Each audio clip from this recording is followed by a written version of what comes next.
सच्चिदानंद सद्गुरु साईनाथ महाराज की जय। हरि ओम।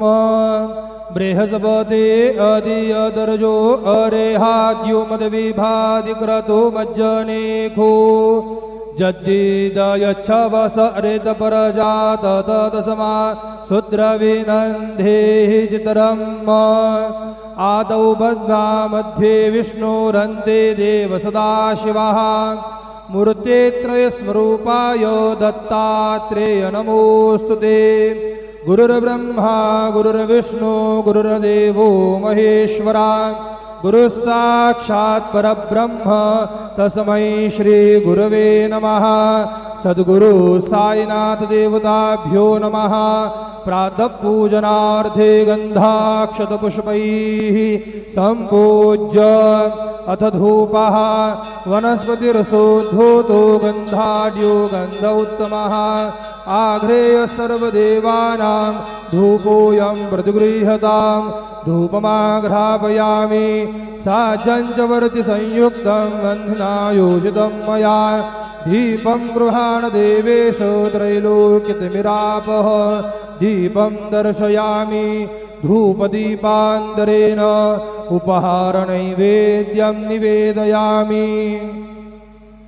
चतुष्कोणमण्डलं कृत्वा तदुपरि नैवेद्यपात्रं निधाय गायत्रीमन्त्रेण पात्रान् सम्प्रोक्ष सत्यन्तवर्तेन परिकिञ्चामि धेनमुद्राम् अमृतीकृत्य ग्रासमुद्रया ॐ प्राणाय स्वाहा ॐ अपानाय स्वाहा ॐ व्यानाय स्वाहा ॐ उदानाय स्वाहा ॐ समानाय स्वाहा ॐ ब्रह्मणे नमः।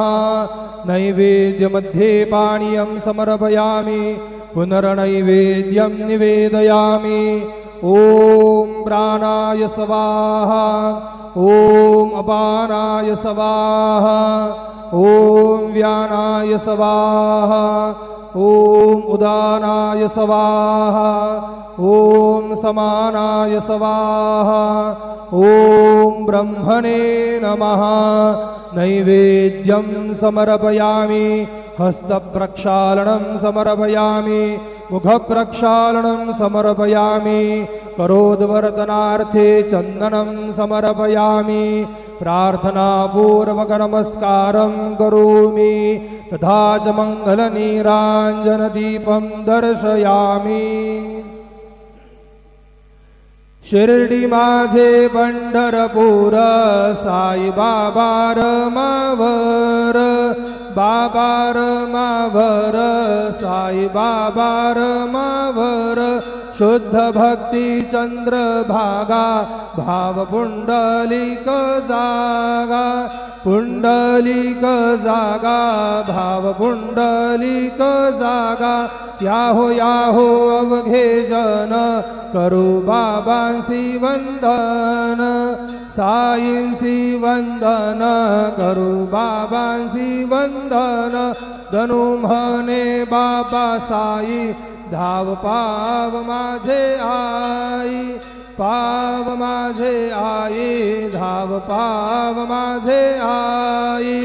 श्री सच्चिदानंद सद्गुरु साईनाथ महाराज की जय।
ओम साईराम.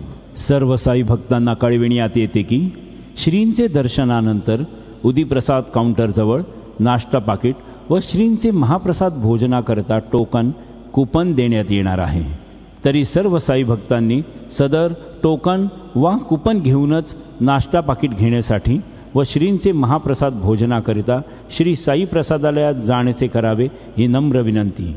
ओम साईराम. ओम साईराम.